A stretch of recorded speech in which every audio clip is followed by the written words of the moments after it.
ลูบหัวเนี่ยมันเย็นสักหน่อยอยู่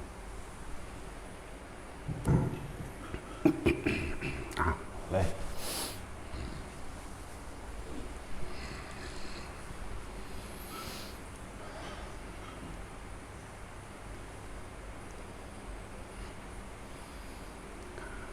คำเบาบางอย่างบางครั้งบางเรื่องบางที่เหมือนคนอาจจะเบาแบบบ่ถูกบ่เข้าหูของไผต่อไผหลายๆอย่างหลายๆคำเบาแต่ในคำเบามันถ้าเฮาบ่กล้าเบาความอันตรายบางอย่างแต่มันกับบ่กล้าเข้ามาหาเฮาถ้าเฮากล้าเบาก็เหมือนกับว่าเฮาเบาเพื่อปกป้องตนเองนำอันนึงเหมือนกันแหละคนอาจจะคิดว่าปากลายแบบนั้นแบบนี้บ่ม่วนบ่ดีนะคนปากลายใจดีก็บ่อึดดอกเนาะก็อึดอยู่ดอกความจริงมัน ถ้าจะหาคนดีปากลายใจดีก็มีอยู่แต่ถ้าเว้าของบางอย่างก็มันเลยมันเกินควบคุมเขาก็ต้องเบาแน่คือด่าพวกนี้แหละ ด่าเบิดนั่นแหละการกระทำคำพูดบางอย่างอาจดูเหมือนโหดร้ายอาจดูเหมือนไม่มีน้ำใจแต่แฝงเอาไว้เพื่อคุณธรรมแต่มีคือเฮ้าฟังสื่อว่าโจรจังสันโจรแบบนั้นนักเลงหรือโจรปล้นแบบนั้นแบบนี้เฮ้าฟังมันอาจจะเขาอาจจะปล้นกี้ข่ายิงแต่ว่าปล้นกี้ข่าเฉพาะคนที่ทุจริตคดโกง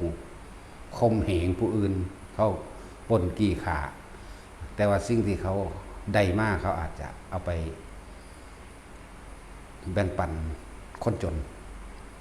หรือแต่พูดถึงว่าคนพวกนั้นสิเป็นคนที่มีคุณธรรมอยู่ในใจแต่ว่าการกระทำโหดร้ายแต่คุณธรรมในใจเต็มเปี่ยมหลายอย่างนี่ก็อย่างหนึ่ง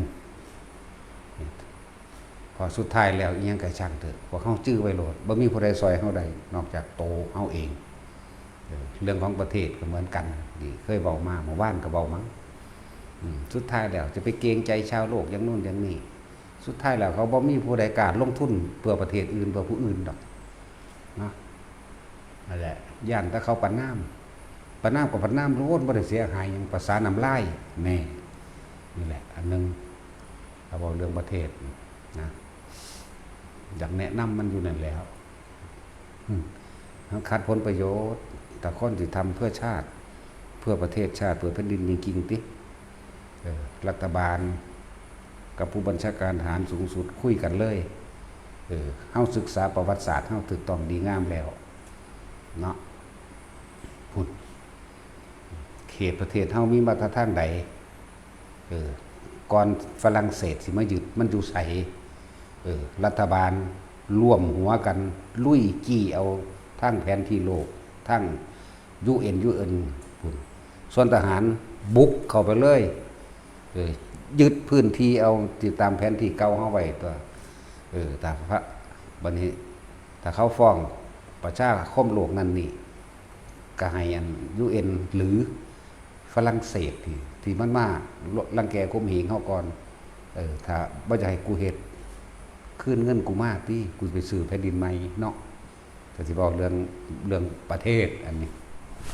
แต่เป็นเฮาเฮ็ดแมงโดดเด้ดอกนี่ หยุดเลยหยุดคนประชากรหันเฮาก็เอาขึ้นมาเรียนนั่นแหละคุณธรรมมันสิมีอยู่ในหันอยากบอกล่ะมันเข้าใจว่าแท็กซี่เพราะว่าประเทศไทยเฮามีหยังกำลังใจหรือที่พึ่งสุดท้ายของประชาชนแบบพระมหากษัตริย์ก็มีนั่นแหละเพิ่นก็ปกครองแผ่นดินโดยทัศพิธราชธรรมคุณธรรม10อย่างของพระราชาเรื่องทัศพิธราชธรรมดูแลทุกสุขของประชาชนของเพิ่นเองนะบางใดบ่มีที่อยู่ทำกินบ่มีอันนั้นมีอาชีพเอาเสื้อหาให้อยู่แล้วเฮ็ดแนวนี้มาอยู่แล้วนะเฮาตีขึ้นเอาไปที่ล่ะคุณฮอดโอเค ตใดที่มันเป็นของเฮามาเก่าก่อนหุ่นไล่เอามาแม่มันก็สมัยพระนเรศวรมันบ่ได้กี่ปีได้ล่ะ200-300 ปีนึงเด้นั่นแหละบ่ได้โดนเด้ไล่เอามาพระนเรศวรมหาราชไล่มาเบิ่งพระเจ้าตากนี่ยึดเอาจากของพระเจ้าตากเป็นเกณฑ์เลยบัดนี้แม่นบ่ล่ะมันฮอดใส่ทหารนี่ตีเอาไปเลยกูบ่สนใจรัฐบาลโซ่ส้นกับชาวโลกอยากว่าล่ะมันก็ได้ทั้งตัวประชาชนทั้งเบิดเฮาก็เอามาเลี้ยงไว้ดูแลให้อาชีพให้การงานการเงินเป็นคนไทยเลยนะโอ้ยตั้งแต่กี้ถ้าพวกเขาศึกษาประวัติศาสตร์บักระแวกดิว่าถ้าเฮาไปหาตีกับพม่าอยู่พุ่นทั้งนี่ร้อยหลังก็เด้โอ้ยมันสมกับเหี้ยมาเกิดอีหลีซอยแล้วซอยอีกซอยแล้วซอยอีกบ่นี่เราคุ้นพวกนี้เห็นนะประชาชนบางพวกเขาไปขนมาจากเมืองพิมายเห็นมั้ยโคราชจังซี่ขนมาจากเพชรบุรีมั่งเมืองพิมายมั่งก็เขาเอามาเด้ไปเป็นคนของเขาตะกี้เขาบ่รู้ดอกบ่อยากมาเว้าซ้ำเรื่องอันพศเท่าใดที่2,500เท่าใดที่อันมีบ้านอยู่บ้านหนองจานนี่นะจากว่าศูนย์อพยพหมู่นี่พศ2,120กว่านึงเด้นี่มันบ่ได้ไกลเด้นี่มันอยู่มาแค่นี้จักว่านี่บ่ได้จักหยังซ้ำบอกฟังดูหั่นเนาะมันสิจักโคตรแมงมันพศเท่าใด2518หมู่นี่แม่นบ่ซั่นเพราะนี่นึงเด้มันบ่ได้อีหยังเด้แล้วเขาบ่ยอมย้ายหนีก็สั้นๆแล้วถ้าสิพูดถึงจริงๆคุณ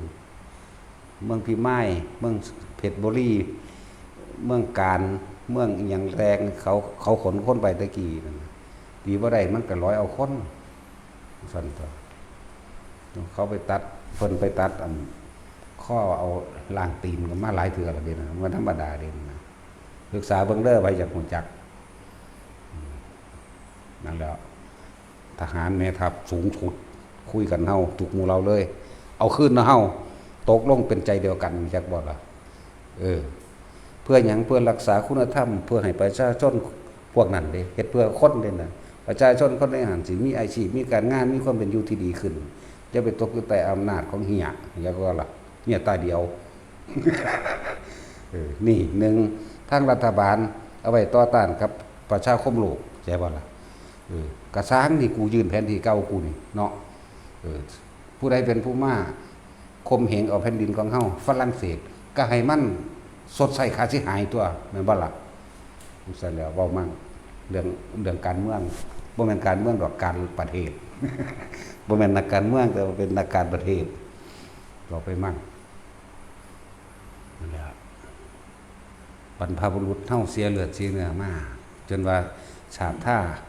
ขอบพื้นของธงชาติมันสีแดงแสดงว่าเป็นเลือดเนื้อได้นั่นน่ะสีแดงหุ่มไว้อยู่กว่าจะได้แผ่นดินมา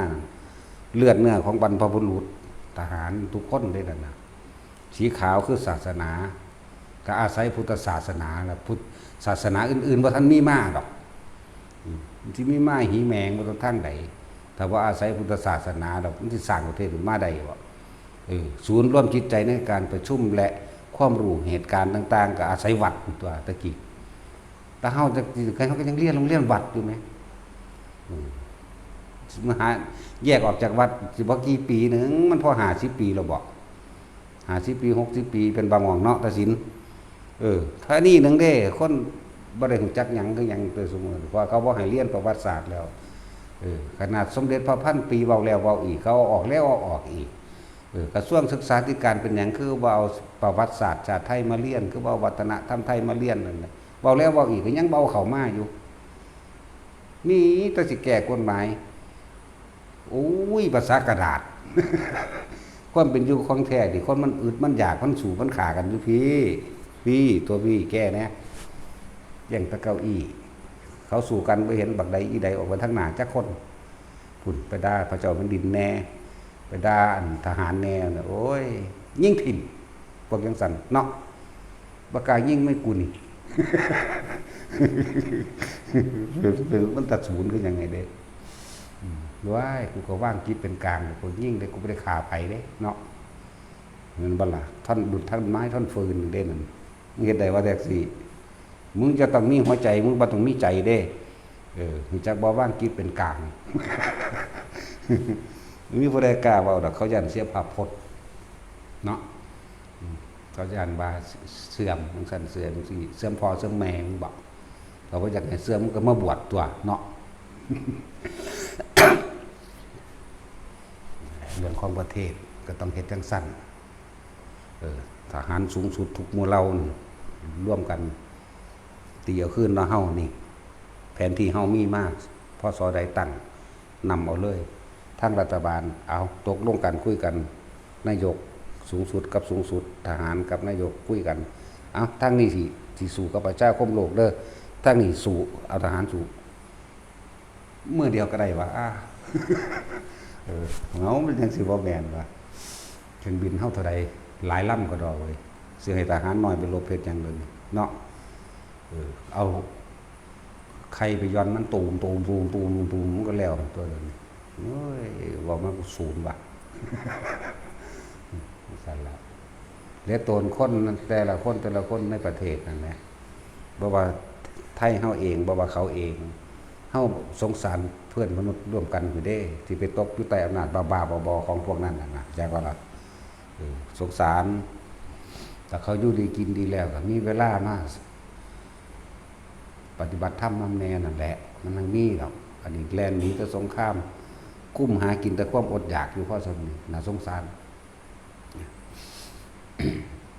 ประเทศเขมรศาสนาพุทธกับ20,000 กว่าเนาะอยู่ประมาณนี้นึงเด้มีภิกษุสงฆ์บวชเข้าไปในนั่นก็20,000 กว่าองค์อยู่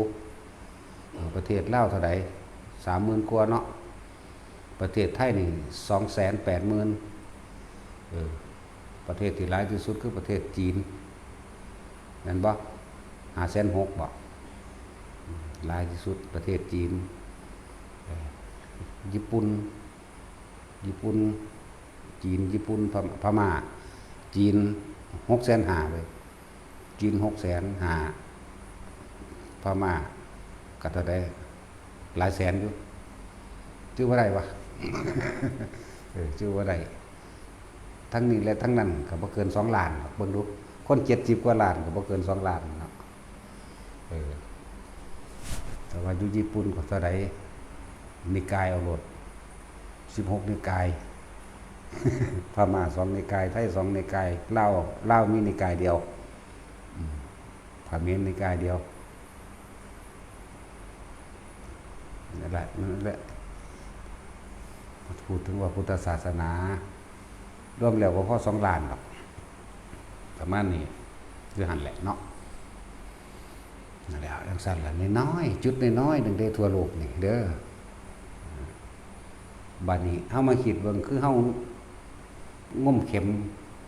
ในทะเลนี่เด้กว่าสิมาหาพ่อหม่องที่เพิ่นสอนกับอาจารย์แม่นบ่ล่ะเหมือนกับงมเข็มในทะเลนี่ได้ทั่วโลก42 แสนโยชน์โดยทะเลเข็มหมดนั่นจักสิตกอยู่ใส่หางมเอา นั่นแหละว่าเรื่องโลกก็บ่ในจักหน่อยแล้วเว้ยเพราะว่าเฮาอาศัยอยู่ในโลกเนาะแต่เฮาบ่มีประเทศที่อยู่บ่มีความอุดมสมบูรณ์ภายในประเทศเฮาสิไปสร้างวัดอยู่ไสเฮาสิไปตั้งสอนไผเฮาสิปฏิบัติอยู่ไสไผสิใส่บาตรให้เมื่อเฮากลายเป็นทาสเข้าใจบ่ล่ะเขาก็ไล่ฆ่าไปทำงานให้เขาเบิดแล้วก็บ่สนใจดอกนั่นแหละถ้าพุทธศาสนายังอยู่พระมหากษัตริย์ก็ยังอยู่ประเทศชาติก็คงเจริญประเทศชาติกติเพราะว่าอย่างเฮาอาศัยสิ่งนี้ได้เป็นเครื่องปกป้องนำอันนึงที่บางทีได้ประเทศเฮาปลอดภัยจากสงครามมาตลอดเลยเพราะอำนาจในพุทธศาสนานี่เด้ผู้อยู่เบื้องหลังจริงๆคือพระพุทธเจ้าเด้นั่นแหละคุณเป็นมหาศาลแต่ว่าเฝ้ากับคนบ่ศึกษามันบ่จักหยังดอกตั้งแต่เดี๋ยวนี้เบิดอยู่นี่ก็บ่รู้จักหยังดอกแล้วทั้งสี่มึงก็บ่รู้จักเนาะ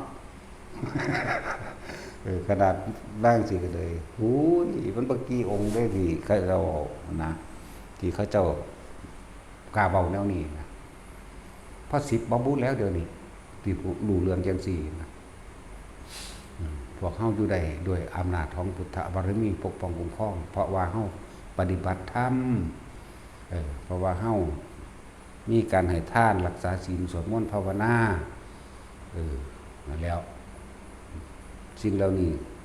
ทั้งหลายแล้วนั่นก็กลับขึ้นมารักษาเฮาเองแต่สิว่าลึกลับเกินไปหรือสิว่าเวอร์อีกละเนาะหรือสิว่าเวอร์มันจากคำว่าพนมมาเลยมันจากคำว่านครพนมมาเลยนครทั้งหลายอันประเทศใดก็ช่างร่วมแล้วศูนย์ร่วมจิตใจเดินพนมจิตใจเนี่ยพนมมือมันอยู่ใสศูนย์ร่วมความเป็นกลางแห่งพุทธศาสนาก็อยู่ไทยเฮานี่แหละก็อยู่นครพนมนั่นแหละแม่นบ่ล่ะส่วนตัว มันเป็นเรื่องที่ต้องสะสมความรู้ความเห็นและหลายๆอย่างที่ผ่านมาแหละมันจังสิเว้าได้นั่นแหละพวกเฮาจึงอยู่ได้โดยอำนาจพุทธบารมีนำเพราะว่าพุทธบารมีเนี่ยก็พวกเฮาทำตามเพิ่นนั่นแหละนี่เว้าเรื่องนอกๆแต่ว่าเรื่องในมันก็มีในหั่นแหละเรื่องในมันก็มีอยู่เรื่องที่เฮาขาดบ่ถึงอาจสิหยิบเรื่องของหลวงปู่หมั่นมาเว้าพระแก้วปฏิสถานอยู่หม้องใดสถานที่แห่งนั้นย่อมปลอดภัยจากสงครามนั่นว่าและแก้วปฏิสถานอยู่ณที่ใดประเทศนั้นย่อมไม่ว่างเว้นจากพระอรหันต์นะว่าหลักจังสั้นแล้วพอหมู่เทพเทวดาทั้งหลายเป็นศูนย์ร่วมจิตใจของเทวดาอยู่ใสอยู่นครพนมอยู่พระธาตุพนมหม่องเพิ่นสมัยเพิ่นเป็นสัตว์ด้วยคุณมาร่วมตัวกันปรารถนาพุทธภูมิโพธิญาณกับยุ่นหันแหละทั้งนั้นแล้วนี่ลึกกับไปในจักน้อยเลยได้ดิบ่ย้อนขึ้นหลังวังซี่50ประสงค์ไข่นี่แหละบ่ย้อนหลังบอกจังใดก็บ่เข้าใจดอกผมมีสมองคือตาจินนี่เนาะตาจินแต่มักฟังได้แนวจังซี่ว่าเข้าใจกระซ้างแล้วถ้ากูได้ฟังอันแหละหันเข้ามาเรื่องส่วนบุคคลซะบัดนี้ส่วนตัวเรื่องส่วนตัวความตายโรคภัยไข้เจ็บตลอดตั้งเหตุการณ์ต่างๆสารพัดมันบ่มีนิมิตหมายบอกให้เฮารู้ล่วงหน้าเด้เกิดเลยเด้คือคนสิตายคือยายเกี่ยวนั่นเอาเมื่อวานมื้อนั้นเนาะยังมาจังหันน้ำหมูยังนั่งคอมออยู่กันบัดกลับไปแล้วจังไดจังว่าปวดหัวเส้นเลือดในสมองแตกเอาซั่นเนาะจังซั่นแล้วประมาทไปเด้นั่นขนาดมาอยู่ใกล้เฮาแล้วว่าออกมานี่บ่ตายแล้วมาฝึกเอามันได้เด้บาดนี่มาฝึกมาแซ่อยู่ในลมให้มันได้คักๆมาแซ่อยู่ในกระดานหน้าผากให้มันเย็นเข้าไปเห็นว่าคนเฮาก่อนสิตายสัญญาต่างๆก็บ่เที่ยงบ่จีรังยังยืนเห็นบ่นี่สัญญาจื้อคนบ่ได้ปากก็เว้าบ่ได้ลิ้นก็แข็งบ่อยู่ในอำนาจที่ตัวเองบังคับได้เพราะตัวเองบ่ฝึกตัวเองเห็นบ่นี่เพียงสั้นกันอยากเอิ้นผู้นั้นคิดซื่อก็บ่ออกอยากเว้าว่าคำนั้นก็เว้าไปบ่ได้เห็นว่ามันว่าธรรมดาเด้แนวมันนี่นี่ถอดความรู้สึก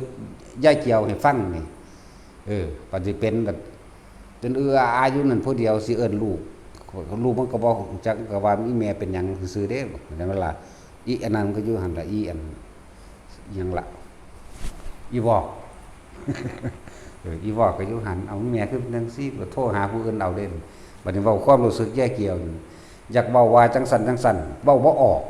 บ่แข็งไปเบิดประสาทส่วนนี้ถูกทำลายไปแล้วเป็นบ่นั่นแหละสัญญาบ่เที่ยงสังขารบ่เที่ยงพร้อมวิญญาณก็คือความรู้สึกต่างๆก็บ่เที่ยงจากว่าความรู้สึกต่างๆทั้งกายนี่นะช้าไปเลยด้านไปเลยเห็นบ่ซอยเหลือตัวเองก็บ่ได้แต่ว่าความคิดนี่คิดหาแต่ผู้อื่นแม่นบ่ล่ะครึ่งโง่แท้มันเป็นแต่ตีปากคือหยังก็ได้อันบอกแล้วบอกอีกจะไปคิดหาไผก็ซอยเจ้าบ่ได้มันเป็นแต่ศูนย์คือหยังก็ได้บ่ซั่นสิว่าให้ด่าไปจังไดเนาะถ้าคนมันภาวนาเป็นมันบ่คิดหาไผรู้จักว่ามันสิอยู่ในการทรงชาติมันสิแล่นเข้าเองเลยเป็นเอาเองเลยมันสิอยู่ ปั๊บเข้าลมหายใจเลยมันสิบ่คิดหาผู้อื่นปั๊บเข้าลมหายใจปุ๊บเข้าในองค์ฌานในอาการปิติแซ่ไปจังสั่นดีบ่ดีมันบ่แตกซ้ำดอกเส้นเลือดในสมองฝอยๆอันนั้นจักว่าล่ะมันบ่แตกมันบ่เป็นวงการแพทย์วงการหมอวงการหมายังกระสร้างเขาก็ยอมรับการทำสมาธินี่รักษาโรคได้จริงจักว่าล่ะแม่นบ่แท็กซี่แต่ว่ากูบ่ได้สนใจว่าเขาสิยอมรับบ่ยอมรับดอกว่าภาษาเกิดว่านนี่เนาะสายเด็กน้อยปัญญาอ่อนพร้อม กูว่าดีเด้เก่งตะถอนแขวได้กับสิจะซ่านั่นเด้ ถอนจะได้สิจะซ่ายิบพันกระดูกเท่านี้นั่นแล้วอันเรื่องสาเหตุแห่งโรคแท้ๆมันเป็นเรื่องของกรรมพุ่นนั่นเห็นบ่ล่ะแต่หังเอามาเว้า เอามาเว้าแน่เกี่ยวกับสิ่งเหล่านี้พันสิชาไปเบิดโตได้บาทนี่เพ้อได้บาทนี่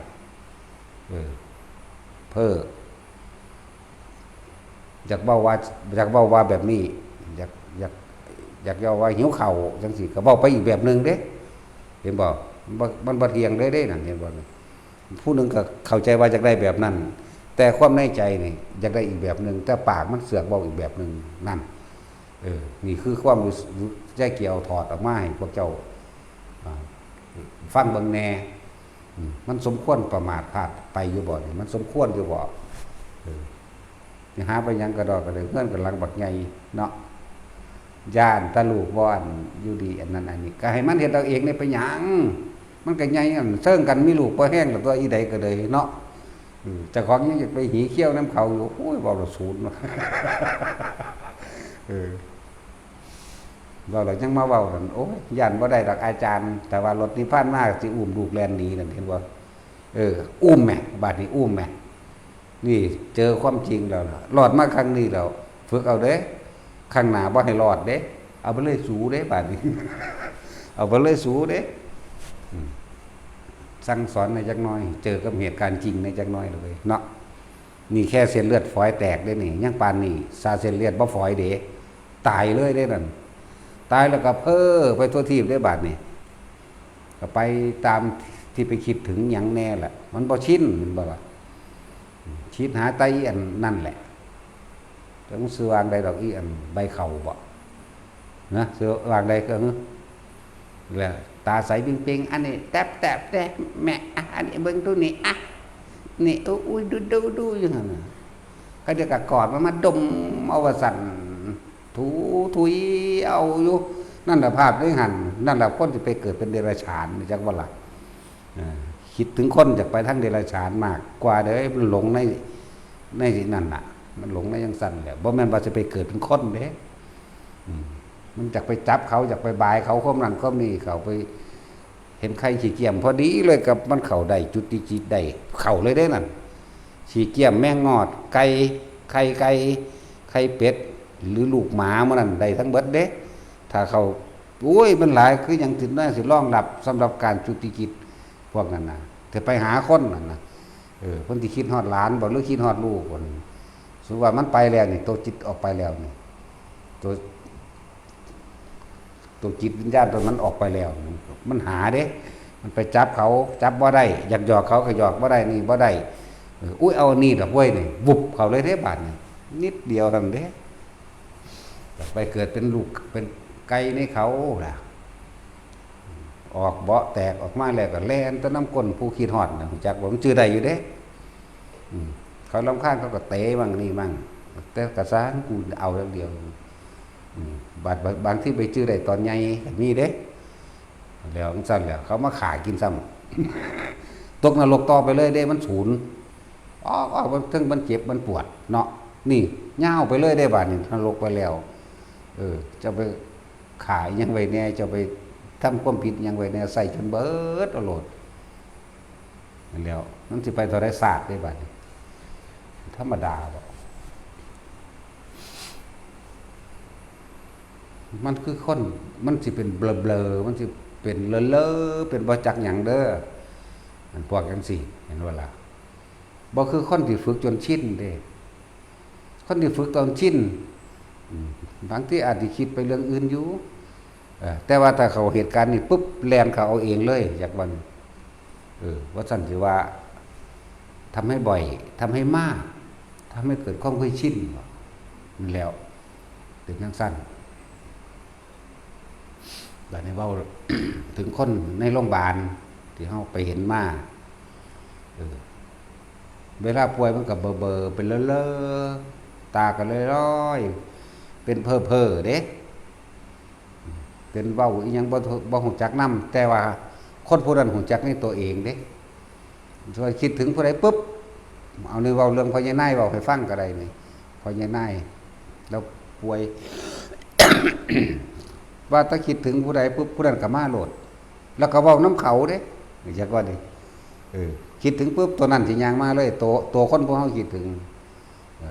แล้วก็เว้าน้ำเขามึงไปจังใดมึงมาจังใดเด้อนี่มึงเฮ็ดงานหยังผู้นั้นก็ตอบเด้ผู้นี้ก็เว้านำเด้เว้าตอบกันไปกันมากูไปกันเด้อก็ไปคิดถึงอีกผู้นึงผู้นั้นก็มาอีกเด้มาเป็นหมู่เป็น2เป็น3ก็มีเด้นั่นแหละที่ว่าเฮาเห็นคนห้องเวิร์กวากๆนำโรงพยาบาลที่เขาผูกไว้เป็นหยังเขาคือผูกไว้เป็นหยังเขาคือต้องล็อกแขนล็อกตีนล็อกโตเนาะ บางที่ไปมันไปคิดหลายเรื่องของพญานาคมันก็มีอีกอยู่แต่ว่าคิดถึงผู้นั้นปั๊บก็มาโหลดกับผู้นั้นก็มาเว้านำคุยนำคิดถึงผู้ตายกับผู้ตายมาอย่างว่าคิดถึงผู้เป็นกับผู้เป็นมานั่นแหละจิตมันสร้างภาพจินตนาการขึ้นมาเองจิตมโนนึกขึ้นมาปุ๊บแล้วก็คุยกันได้อย่างสั้นล่ะถ้าตายตอนนั้นก็มีอยู่ระวังสัตว์เดรัจฉานเปรตจากบ่นี่แต่เป็นลักษณะแบบนี้แต่ว่าถ้าเฮาสังเกตอารมณ์นึงบัดนี้สำหรับคนที่ว่ามันมาแล้วหลีกทั้งไม่สูหลีกทั้งไม่สูพวกนี้ตายตอนไปนรกเลยได้นั่นมันสิเป็นลักษณะของคนที่อาจจะสัวไปล่าสัตว์อาจจะถืองูไล่งูมาแล้วอย่างว่านี้อาจจะเป็นลักษณะว่าถืองูไล่หรือถูกเสือไล่ถูกหมีไล่อย่างนี้ไหมลบไม่สูได้มือที่เขาผูกไว้ก็ดึงดังตีนกระถีบแล้วหัวก็ฟาดได้คือในตอนนั้นคือมันแลนได้นั่นแลนหนีได้นั่นที่ปึ้งปังนั่นน่ะแลนหนีแล้วก็บอกผู้อื่นลบไม่สูมาสูยังอยู่นี่นะตายไปเลยถึงกับนรกจากว่าละบางพวกก็เป็นควันไฟมาเด้บางคนห้องบ่ได้ว่าได้พวกนี้เเลยมันก็ห้องกรีดบีดร้องดึงกับของเองนั่นคือมันบ่หูเมื่อตัวเองหรอเด้แต่ว่ามันก็แสดงไปตามภาพภายในจากวันคติภายในนิมิตภายในไปสิ่งที่เขาเห็นนั่นแหละหนุ่มเจ้าของก็ที่จริงสู่กันกับเขาด้วยแล้วก็ล่ะแล้ว เขาเห็นเขารู้สึกในตัวนั้นแต่ว่าทั้งหมอกับคุ้มหรือญาติกับคุ้มคมแขนไว้นั่นไว้นี่ไว้หนาวบ่ร้อนบ่ซื่อๆเด้บ่ได้หูจักยังนำคนผู้สิเป็นเองเด้ผู้สิเป็นเองผู้เป็นเองอันเด้มันหูจักดีเป็นก้อนไฟกิ่งลืมไหลเฮาเลยเด้ธรรมดาบ่ดิ้นหนีได้นั่นอันกักเขาได้ผูกไว้นั่นน่ะ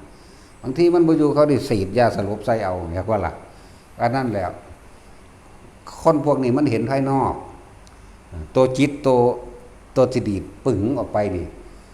มันเห็นมันหูมันรับรู้ในความรู้สึกเขาจะว่าล่ะมันเลยมีความรู้สึกหวาดกลัวมันก็ดิ้นหนีตัวนี้ทั้งตีนทั้งแขนขามันบ่ได้หูเมื่อเลยได้แขนขานี่มันถีบปึ้งกันนั่นน่ะทั้งถีบทั้งยันทั้งห้องนี่แหละ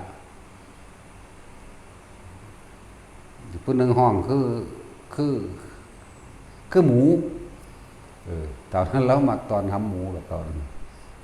หมูห้องกิ๊กอยู่แล้วก็เอาแนวมาหนีบเด้แต่ที่ผมเคยเห็นว่าแล้วก็ปาดเอาเด้เอามีดปาด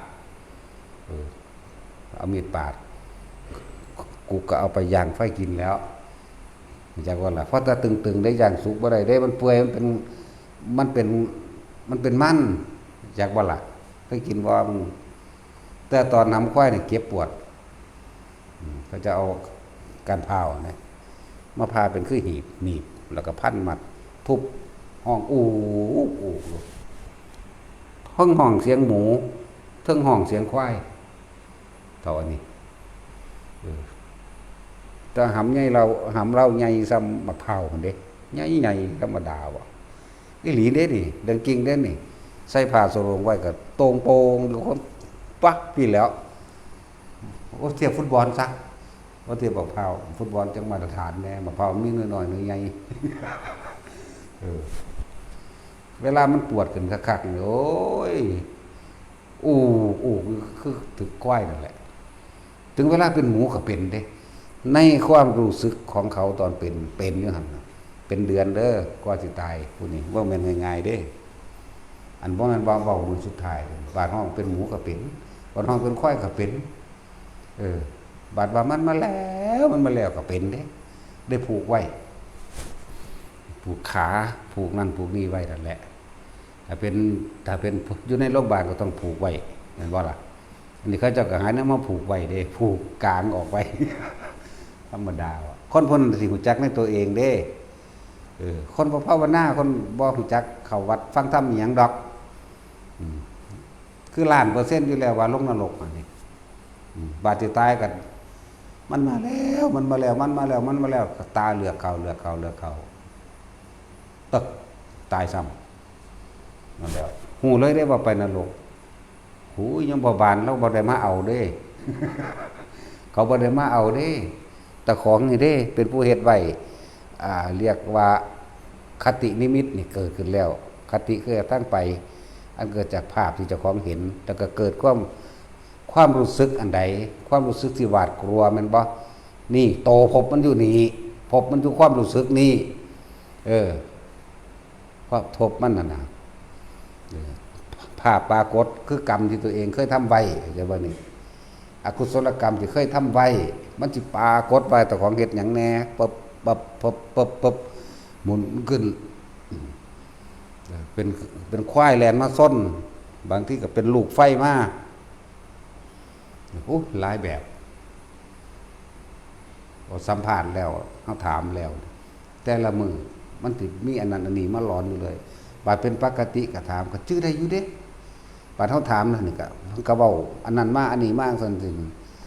เฉพาะผู้เมื่อเลยบอกว่าอันนั้นบ่แล้วก็หนีอันนั้นเพิ่นว่านั่นจังซั่นแล้วหนีอันโตมันมาอันแม่ทั้งที่ก็เป็นกองเป็นก้อนไฟเห็นว่าเป็นก้อนไฟคือเข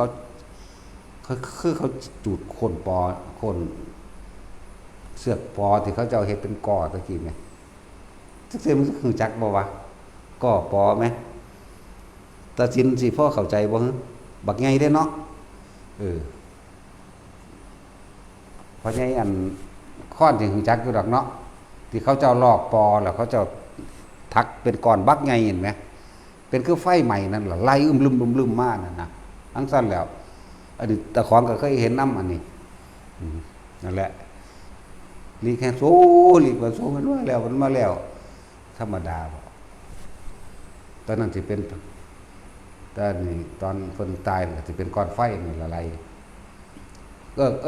เขาตึกตาเหลือกว่าเลิกขึ้นตายจำอันนี้ตาเขาบ่ทิพย์ดอกแต่ว่าเขาขาดว่าต้องไปนรกแน่ แน่นอนเลยหลายเลยเส้นเลยนี่แหละจังว่าคนพวกนั้นเขาสิรู้สึกในตัวเขาเองเขาสิมีความรู้สึกในตัวเขาเองเด้อเรียกว่าคนก่อนตายมันสิเห็นเบิดนั่นแหละอันเรื่องลิมิตนั่นน่ะเป็นเจ้าสิเสื้อบ่เสื้อก็สร้างคนพวกนั้นดี ตัวเอาเรื่องตัวเขาเองเขาก็เห็นเป็นแบบนั้นใช่ป่ะล่ะตอนไอเป็นเลือดออกกันว่าท่านในแมนตอนนี้โอ้ยอยากตายครับคือยัง ตอนนี้อยากตายจัดงานใดนี่แมงที่ตาย ตอนนั้นก็ละแบบเด้เจ็บท้องปวดท้องเขาคักเงื่อนนี่สัตว์ออกนี่โยมสัตว์ออกแล้วกับภาพจะคล้องไปใส่เบ็ดนี่เกิดขึ้นเราเองเด้เขาบ่ได้นึกเด้นั่นน่ะจักว่านั่นแหละชิ้นจักว่า เฮาบ่ได้นึกหามันแต่ว่ามันก็เกิดขึ้นเองเพราะถ้าเกิดปั๊บปรุงต่อเลยเห็นบ่ล่ะนี่แล้วจังซั่นแล้ว ตอนนั้นยังจับอาการของความตายบ่ทันได้ตอนนั้นแต่ว่าเรื่องภาวนานี่ภาวนามาก่อนนั้นหูเห็นหยังหลายอย่างแต่ว่าบ่เคยทำความรู้สึกตัวตอนเคยเป็นมาเคยเห็นมาเบิดแล้วล่ะเห็นอย่างนั้นนี่แต่ว่ามันบ่คิดพอมันคิดพอแต่เนี่ยมันชินไปหาปลาเก่งไปคว้าตอนเกาะปากเขียดเจตนาก็เอามาเฮ็ดเหยื่อเขียดอีโมก็เอามาเฮ็ดเหยื่อใส่เดือนก็เอามาเฮ็ดเหยื่อเด้ปลาก็เฮ็ดเหยื่อเว้ยก็หลังปลาเข็งจักว่าล่ะจังซั่นแล้วปลาก็เฮ็ดเหยื่อบางสิมันเกิดขึ้นมาเองได้ภาพตัวนั้นเกิดไว้แล้วไปเลยตัวนี้บ่ฮู้เมื่อแต่ว่าลงไปหุ่นแล้วไปถึงต้มแล้วเคยต้มปลาเป็นต้มใส่หม้อไฟฟ้าจังซี่แล้วขังมันไว้ทั้ง4-5 มื้อแล้วเอาปลาลงไปเอาพริกผงลงไปเอากระตุบตะไคร้ทุบตะไคร้แน่ฝานผักใส่แน่นั่นนี่แน่มันหิวมันกินจับแล้วก็เอาฝาปิดลงก็เสียบปลั๊กนั่นแหละตะของก็ถือต้มแบบนั้นเหมือนกันมันสั่นแหละมันคือได้คักคือหยังนี่เด้ เวลาขังปลาจังซี่เฮาก็สิไปถืออยู่ในห้องขังห้องสิว่าเป็นผนังหินแบบดำนิ่มนี่แหละอันตัวผนังมันน้ำจะคอยบุดขึ้นมาเด้น้ำจะคอยวูดขึ้นมาเฮาก็คอยแงนไปหนีดิ้นหนีแล้วบัดนี้สุดท้ายก็หัวก็ไปส้นกับกึกหายใจเข้าตรงนี้ปึ๊บเป็นกระดานหน้าผากแตกระเบิดก็เดี๋ยวเป็นไม้อีกโอ้พอแห้งนั่นแหละบัดนี้มันก็เป็นเอามาเสียบขาโต้ยของเองจักว่าเบ็ดบ่มีผู้ใดเสียบก็เป็นมันเกาะขึ้นมาเสียบไปโลดก็ย้อนลงไปโลดปลาในห่วงน่ะบู๊เป็นตะยานคักที่เขียดมันดิ้นหนีมันย่านปลาวันนี้ความรู้สึกเขาก็คือย่านปลานั่นแหละแขวกากซากมานี่บ่แล้วนะความรู้สึกทุกอย่างเขาไปรับแทนเขียดแทนปลาแทนใส่เดือนไข่แน่บาปบ่แห้ง ของบางอย่างก็สดใสไปแน่แล้วเปิดดูว่าสเก็ตไฟฟงใสนี่แหละน้ำแข็งน้ำหยังแน่นี่บางที่ก็ฟงใสน้ำหนาประมาณนั้นไอ้เดือนไข่แน่อยู่ว่าหลายที่เฮาได้รับสิ่งกรรมตัวนั้นเพราะว่าเฮาเฮ็ดทรมานมันเฮาเฮ็ดด้วยความสนุกสนานเฮ็ดทรมานมันโหดเกินไปอันที่ขากินไปเลยนั่นบ่เป็นหยังดอก ที่ขาแล้วก็เฮ็ดไปเลยคั่วไปเลยกินไปเลยนั่นนะแต่ว่าตัวทรมานนี่ตัวเฮาได้รับจากบัดนี้ซั่นแหละหลายคนที่ดอกที่เขาตายมาแล้วฟื้นมื้อนี้หรือว่าเว้าสภาวะหรือความรู้สึกก่อนตายให้แต่ละคนฟัง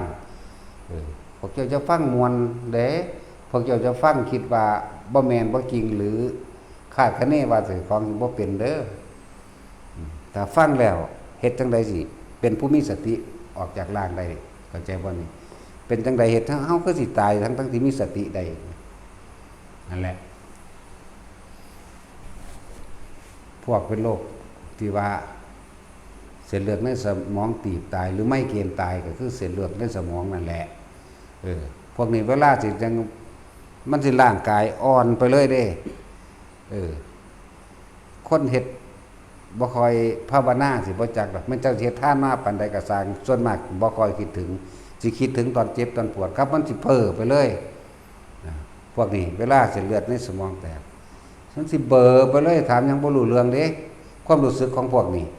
เบลอไปเลยไปเลยที่จริงความจริงในอยากบอกว่าจังสี่มันคิดออกอยากว่าแต่ว่าปากมันบ่ไปตามที่คิดมันคิดออกไปเด้อยากเว้าอย่างนึงคันเว้าอย่างนึงบางทีก็เว้าบ่ได้เลยข้างค่าไปเลยปากก็บิดก็เบี้ยวก็มีความรู้สึกในตัวของผู้นั้นสิอยากเว้าว่าจังซี่อยากบอกเขาว่าจังซี่แต่ว่าร่างกายนั้นไปบ่ได้จักบ่แล้วร่างกายไปบ่ได้ ความรู้สึกอยากตีงแขนอยากฟาดแขนอยากจับนั่นจับนี่แต่มันไปบ่ได้บัดนี้ความคิดเลยเหลือเฉพาะว่าเอิ้นหาผู้นั้นเอิ้นหาลูกเอิ้นหาผัวเอิ้นหาเมียหรือเอิ้นหาญาติหรือหาหมอมันเอิ้นหาแต่ว่าปากมันเสียงบ่ออกเสียงบ่ออกเด้เอิ้นอยู่หั่นแหละเฮาก็เลยเห็นแต่ว่าเฮ็ดปากงาบๆเข้าใจบ่ล่ะโอ้ยเนาะตะเลียตนเด้เฮ็ดปากงาบๆอยู่คือสินั่นสินี่เนาะเดาไปในเจ้าของให้ว่าล่ะแต่ว่าผู้มันเป็นนั้นหูจักมันจักเว้าว่ากูหิวน้ำมันจักว่ากูอยากกินข้าวมันจักเว้าว่าพากูไปหันไปหนินแนสูอยู่แต่วันเว้าบ่ออกตั้งจิตมันเว้าแล้วมันเว้าอยู่แต่ว่ามันบ่ออกมาเฮาเลยเห็นแต่งาบอยากว่าล่ะแล้วบ่มีหยังละกูนี่ก็ผ่าเย็นแน่เสร็จแน่ถูแน่สังแค่บีบแน่นวดแน่ผู้อยากเว้าก็อยากเว้าเป็นคำนั้นแต่ว่ามันเว้าบ่ได้แต่ว่าล่ะร่างกายมันบ่เว้านำจิตมันเว้าเนี่ยความรู้สึกในหั่นมันเว้ามันรู้อยู่ว่าอยากเฮ็ดหยังมันรู้โตมันรู้ได้โตจิตนั่นแหละว่าอยากว่าจังซั่นจังซี่อยู่อยากถีบอยากยกแข้งยกขาไม่จักว่าแต่ว่ามันยกบ่ได้มันอยากไปมันอยากดีดปึ้งไปพุ่นน่ะ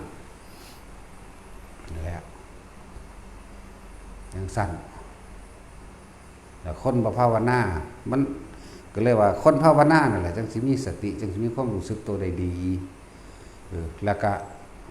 คนที่สุตตะหมายถึงว่าได้ยินได้ฟังเพิ่นเทศนาธรรมเรื่อยๆในความแบบนี้แหละเทศนาเดินว่าสุตตะมัจจปัญญาเมื่อได้ยินได้ฟังสิ่งที่เพิ่นนำออกมาเทศมาบอกมาสอนแล้วก็ใครควรละพิจารณาเห็นตามความจริงใดเห็นตามความจริงใดเอิ้นว่าสุตตะมัจจปัญญาจิตตะมัจจปัญญาใครควรพิจารณาควบคุมความคิดของเจ้าของเอิ้นว่าจิตตะมัจจปัญญาจังภาวนามัจจปัญญาภาวนาจนเกิดเห็นความรู้สึกอันแท้จริงของเจ้าของเองอันนี้มันจังสิควบคุมความคิดเจ้าของเองได้เพราะว่าเฮาเฮ็ดจนชินแต่บ่ล่ะบาดนี้สำหรับคนที่เป็นแบบนั้นสมมุติว่าเส้นเลือดในสมองแตกเขาสิบ่คิดน้ำร่างกายเขาสิเข้าลมหายใจเลยใช่ปะสำหรับพวกชินเขาบ่คิดสิอยากเว้าว่าให้ผู้นั้นมาซอยให้ผู้นี้มาซอยเอิ้นหาลูกนึกถึงหมออยากไปหันไปนี่บ่เพราะว่าเขาฝึกตนเองดีแล้วชินจักเข้ามาชินบ่ได้นี่คือเฮาตื่นปั๊บคิดถึงหม่องทำงานเลยไม่ว่าแต่สิตื่นปั๊บมึงสิคิดถึงหม่องทำงานเลยเนาะนั่นแหละเอิ้นชินแต่ว่าพวกนี้ตื่นปั๊บเข้าลมหายใจซะก่อนปั๊บนี่ชินบาดนี้มาเอามาเทียบใส่เหตุการณ์คนปกซอยเหลือตัวเองบ่ได้แล้วคืออัมพาตอัมพฤกษ์หัวใจวายเฉียบพลันนึงพวกนี้เฉียบพลันอยู่ก็เฮ็ดหยังบ่ได้แต่จิตรู้ว่าสิว่าหยังแต่เฮ็ดบ่ได้เส้นเลือดในสมองแตกตีบมื้อนี้เฮ็ดหยังบ่ได้เห็นบ่นี่มีเฮาแต่ว่าเป็นอัมพาตเป็นอัมพฤกษ์เด้เฮ็ดหยังบ่ได้ถ้าแม้นอาการแห่งกายเป็นจังซี่สำหรับคนภาวนาเขาบ่ได้สนใจตัวนี้เขาสนใจลมหายใจพี่คำว่าเขาสนใจนี่มันถึงว่ามันเป็นเอาเองเลยเป็นหยังกระสร้างเพราะว่าหยังเขาเห็นตรงตามข้อเป็นจริงได้แล้วพูดเขาเลยว่าไปขอร้องอ่อนวอนให้ผู้ใดมาซอยบ่คิดถึงลูกบ่คิดถึงผัวบ่คิดถึงเมียบ่คิดถึงหมอบ่คิดถึงใดเลยคือเขาสิตั้งใจเขาอยู่กับลมหายใจของเขาอย่างเดียวความเจ็บปวดก็บ่มีซะด้วยซ้ำได้บาดนี้อยากว่ามันลืมเบิดหลักตัวนี้มันบ่สนองมันบ่สนแล้วทะเลาะตะบัดใจขาดนั่นนี่แล้วจังสั่นบัดนี้ถ้าพวกภาวนาชินแล้วจังซี่มันสิจับอาการความรู้สึกทางกายได้บัดนี้ลมโอเวอร์แมนอันความหัวใจเต้นความกับลมหายใจจากวันนี้แต่ความรู้สึกนี่หัวสิเย็นขาตีนสิเย็นแต่เป็นตัวคนนอนยาวๆนี่เนาะนี่ระวังหัวนี่ตัวนี้เย็นลงมาซาแต่ว่าตัวขาเย็นขึ้นไปเร็วจักบ่มันสิมันเป็นศูนย์รวมจุหม่องหัวใจนี่ใจนี่ก็เต้นแต่รู้ซื่อๆรู้ บ่ได้ไปคำนวณคำนึงอย่างแต่เขารู้อยู่มันจะคอยหมุนกลับมานี่ขาทั้งขานี่ไปเร็วตั้งหัวนี่ลงมาซ่านี่บาดขาดเขาจะหยุดปุ๊บตัวนี้ก็ดีปึ้งเลยเด้มันรู้แบบว่าตอนนั้นคือเขาเริ่มจับความรู้สึกตายได้แล้วหูแล้วว่ามึงเย็นมาจากนี่มึงมาแบบนี้แต่ว่าเราออกมึงออกมึงนี่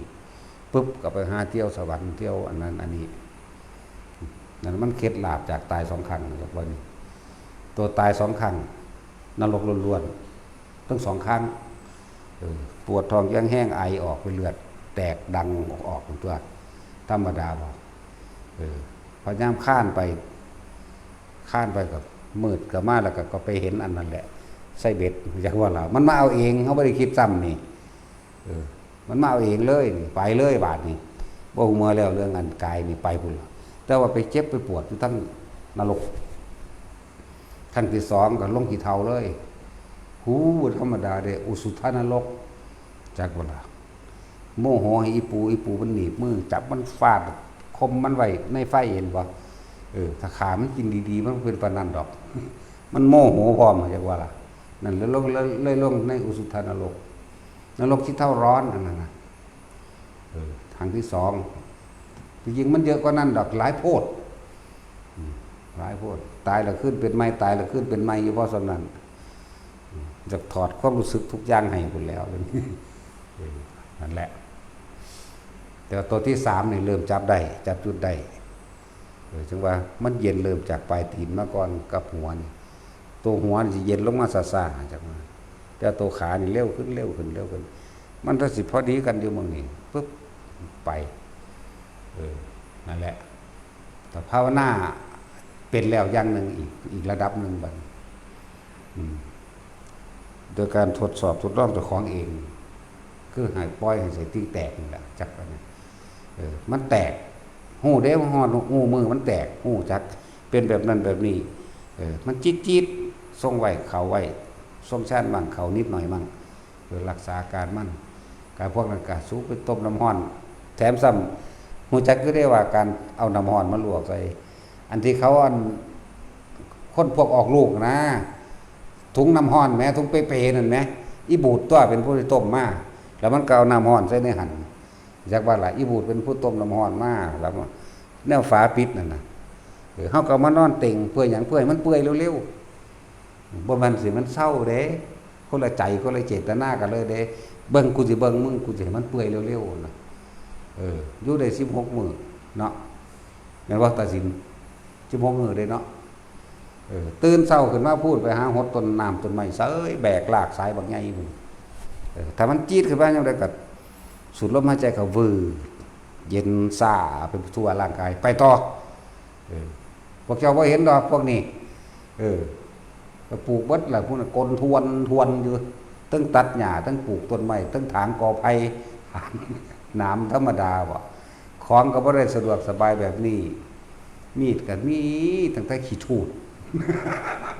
มาจกไก่เหียนค้านนี่ธรรมดาบ่ล่อยายล่มซ้ำบ่นี่เบิ่งยายล่มรถนั่นคือกันแล้วก็ยายล่มเป็นเซ่ๆเงียงๆล้อมันก็เป๋แล้วเด้ย่ำรู้ไปก็ดึงไป เอาของไปถิ่มธรรมดาบ่ดินก็แก่นอยู่ธรรมดาถางก็เบิดป่ามัน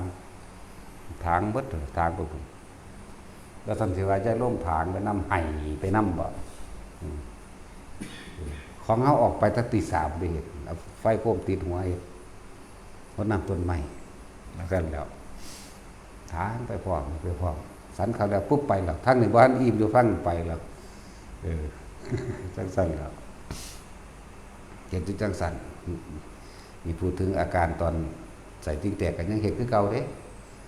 เฮ็ดให้มันเจ็บกว่าเก่าจากเบิ่งมันสิเจ็บส่วนใดกูทดลองกูเองจังว่าพอแต่มันเลียดขึ้นมานั่งลงจักหน่อยสูดลมหายใจเข้าฟึบมันก็ลงมาพี่ของมันเองดอกไปเฮ็ดต่อเวลากินหยังออกฮู้อยู่ฮู้เมื่อความได้ว่ามันออกมาแบบนี้เสียงน้ำจะสิน้ำหยังแน่ละตุงลางหนังมันหุ้มไว้ซื่อๆเด้แต่สมมุติว่ามันสอดมันก็พุ่งออกเลยแหละหนังมันหุ้มไว้หนังมันบ่สอดแล้ว มันก็จอยลงตัวไปเนาะตัดสินไปกินข้าวปกติเด้กินบักหลายคือเก่าแหละแต่ว่ามันยังบ่อ้วนเพราะว่ายังมันออกมาตั้งนอกเบิดจังซั่นแล้วโอ้ล่ะจะว่า 2-3 มื้อสุดท้ายสิมันสิบ่ไหวพุ่นล่ะร่างกายมันไปบ่ไหวแต่ว่าใจมันไปคือเก่าเรียกว่าไปบ่ไหวมันบ่ไปมันงอเขาก็ทดสอบเอากูสิทดลองเบิ่งอีกบัดนี้นะครับหมู่กูตูดอยู่หั่นน่ะหมู่เด้มันนอนยาวบ่ได้มันต้องหมู่เพื่อสิระงับความเจ็บทั้งอีกอย่างหนึ่งเข้าเอาหมู่ลงจังซี่นะพวกเจ้านั่งย่องๆเข้าไหว้พระนะแล้วหมู่ลงนะหมู่เปรตจังนี้ยางตายมันออกเต็มกรอบมืออยู่ตัวก็ฮู้เห็นเด้แต่ว่ามันออกไปรู้อยู่ข้างนอกหมดเด้มันบ่ได้อยู่ได้หนีเด้มันไปเบิ่งเจ้าของหายใจมันเบิ่งร่างกายหายใจมันเบิ่งร่างกายมันทางอย่างตายออกมาจังบ่มันเบิ่งมันหูเบิ่งของมันต่างหากเด้นั่นแหละเบิ่งสิตายบ่ได้ก็เสือกบ่ตายอีกเอ้าว่ะมันก็บ่ตายอีกนี่ฝึกก็มาได้ปานนี้พุ่นล่ะออกไปก่อนมันเลยจักบ่ล่ะออกแนวก็บอกหรือบ่ออกแนวใดคนเป็นแบบนี้ฮู้จักแต่ว่าท่านได้เป็นอีหยังแค่เพิ่นไปคิดล่วงหน้ามันเป็นอุปทานเอาให้มันเป็นโดยสกอนอันนี้เว้าให้ฟังว่าผลดีของการภาวนาไปพุ่นไปหาหมอพุ่นบ่มีเงินเว้ยกลับขึ้นมาอยากว่าล่ะบ่มีเงินเด้ไปหาหมอหารเนาะแต่สินบ่มีเงินเอาบ่พาดอกว่าปล่อยไปขึ้นเมื่อบ่เป็นหยังแล้วเซาเก็บว่าซ่านถือว่าเขาก็เซาเก็บอีหลีเจ็บอยู่หน่อยๆแหมจี๊ดๆแหมคือเดี๋ยวนี้เจ็บอยู่จี๊ดๆเจ็บอยู่มึงหนีได้เดี๋ยวนี้ก็ดีสงสัยกระเพาะแตกแต่ว่าเบิ่งสิซ้ำใดเอากูกับมึงไปสิเก่งคือกันนั่นแหละกลับมาเขาก็มุตสินก็คุมผ้าไปโรงพยาบาลอำนาจนั่นแหละไปถึงหมอไปถึงอีหานั่นแหละ ที่ว่าไปฟังอื่นว่าเป็นมาจังได๋ก็อีหานตายแล้วบ่หรือมันง่ายล่ะแท็กซี่ง่ายหรือมันตายโอ้ยอีหาปากมันลายจะไปรักษาที่ไหนไปเลยอย่างเพิ่นเว้าหน้าตาก็น่าเกลียดดักเกียดมันได้ผัวอยู่บ่ มีผู้กล้าเอาอยู่บ่เนาะในโรงพยาบาลอำนาจนั่นแหละจะให้มีเด้อแต่คนที่ใส่สันดานแบบนั้นคนไข้ตายเบิดเลยบ่คือเฮาเด้ คนบ่ป่วยก็สิป่วยเด้แต่มีคืออีหานั่นมันใหญ่เป็นทางใดนำเบิ่งสื่อมันแน่เอาขึ้นออกนะ บ่สมควรสิเป็นหมอหรอกหมอต้องรักษาได้ทั้งสองทางเนาะทั้งใจกับทั้งกายตัวเนาะโอ้มาถึงหมอแล้วบ่เป็นหยังจังซี่ก็ไข้เว้ยนั่นแหละผมไม่เว้าหลายอยู่ดอกมีแต่ยิ้มกับหัวใส่มันซื่อๆแล้วมันสูญให้เฮานำเฮายิ้มเฮาหัวนี่บ่ นั่นแหละหลายอย่างที่สุดท้ายแล้วก็กลับไปใหม่ปัญญาศิลป์แล้วสิกลุ่มไปเลยได้บาดนี้แล้วได้กระสร้างเฮากลุ่มไปเลยเลยบ่ต้องกลุ่มดอกสิไปดอกนั่นแหละก็ย่างไปเอาเองอยู่ได้ล่ะแต่ว่าตอนดอกไม้ย่างมันงอครับก็เลยก็กลมย่างเอางอแล้วโตมันงอลงเองเลยงอไปน้ำมันโอ้นั่นล่ะจังไปพอดียายหน่อยเอาเงินมาให้100,000ยายน้อยตอนนี้เราอยู่น้ำคูบ่าแหวงแหละจังได้พาเห็นป่ะเวลาพาก็ขนาดฉีดยาชานะเข็มแรกบ่แม่นยาชาดอกยาสลบเนาะนอกหลังอันน่ะเข็มที่1ก็เสยอยู่คุยหยอกกันก็หมอเสยอยู่เด้เอาเขาว่าคือบ่เป็นหยังก็เอามาให้ดมพร้อมยาสลบดมพร้อมฉีดพร้อมเข็มที่2เอาอีกเอาโคกให้เขาเสยอยู่แล้วเขาก็ฉีดอีกก็เว้าหยอกเขาคือเขา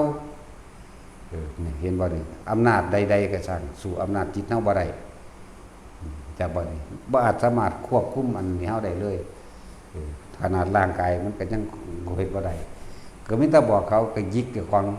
มันเป็นต้นๆบอกเขาเป็นต้นๆแล้วล่ะหมอพาซะนะมันโดนหลายเขาก็พาตัวมันก็เขาก็เสือตัวเนาะ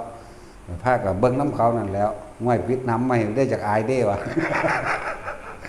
โอ้ยปิดอยู่ดอกอาจารย์เขาว่าเขาเอาเดี๋ยวมาปิดเขานี่แหละ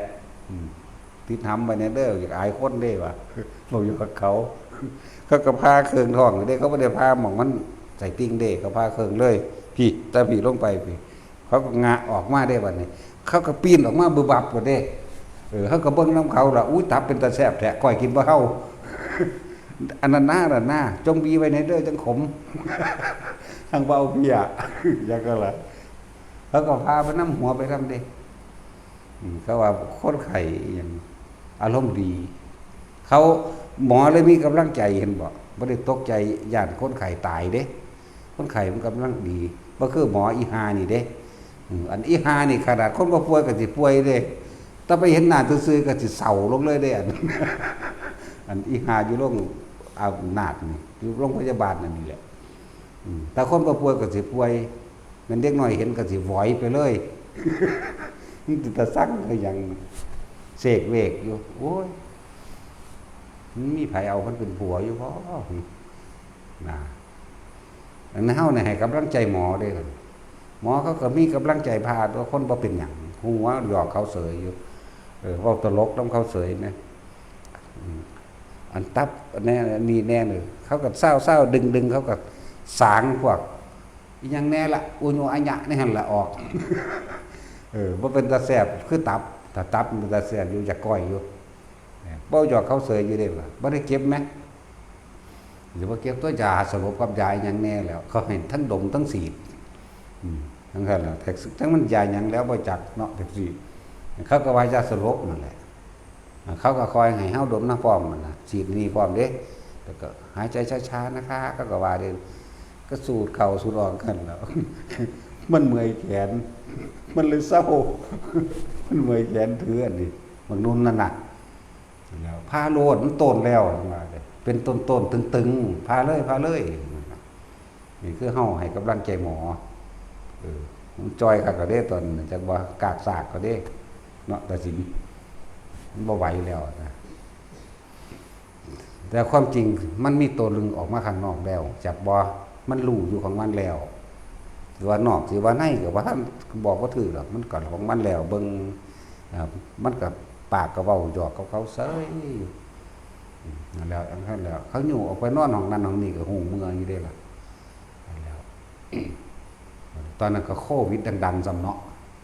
ตอนโควิดก็จังเขาเป็นจังนั้นซ้ำเขาก็ไปพักของนั้นนะเขาปิดประตูบางหันเลยไว้เขาห้ามผู้ป่วยออกจากห้องบ่ให้ไปตึกโควิดเด้กูสิไปแมงมึงนี่แล้วก็ย่างไปหาพวกไปหากอดคนเป็นโควิดจังก็ล่ะเขาก็แล่นนำมึงรู้น่ะเขาแล่นนำเฮาเขาย่านเฮาติดโควิดอีกโอ้ยเขาระยาดกวนใส่สุดนักอวกาศอันนำจับเฮาอันมาเข้าไปในห้องไว้เขาย่านก็ไปติดโควิดนำพวกคนไข้นะเฮาหยางแล่นพุ่นยินเสียงเดินหายแวกๆสิไปหยอกมันสิไปหยอกเขาว่าให้มันเศร้าให้ซ่านะเขาก็น้ำเอาเฮาจนว่าหาหลอกบางอันนี่ไว้กูก็ลงกลางล่างแบบนี้คือขึ้นไปคือเก้าไปตึกนั่นแหละตึกโควิดแต่ที่มันมีประตูออกหลังเขาปิดล็อกไว้เขาหาห้องบ่อยู่แล้วก็ย่างรถออกล่างพุ่นร้อยไปทั้งล่างไปเขาทั้งไม้ไปอีกแล้วนำเอาขึ้นมามาเฮาบ่ได้ตายน้ำแนวอื่นดอกถ้าสิตายน้ำตะจุยตะจุยเป็นผู้ถือแนวเขาน้ำเกลือน้ำก้นสกลกซ่อนล้นเนาะบ่เบิ่งหยังต่ำโป่งแล้วเดือดฟาดลงใส่หัวเฮานี่แหละบ่ได้ตายน้ำผู้อื่นตายน้ำตะจุยเฮ็ดหยังจังซั่นแหละชิบหายไปพวงเบิดบายยังเข้าแตกเบิดเฮ็ดหนังพังทั้งเลงบางลางไปเบิดบ่ได้ตายน้ำแนวอื่นตายน้ำตะจุยโอ้ยคุณหมอกูบ่รู้เป็นคุณหมอเด้อจะขากูแล้วบ่ดาวแต่ช่วยได้เป็นไปนอนเฝ้าแล้วมันบ่ได้เก็บได้ปวดยังดอกเวลาเขามาล้างแผลหรือเขามาเฮ็ดหยังแน่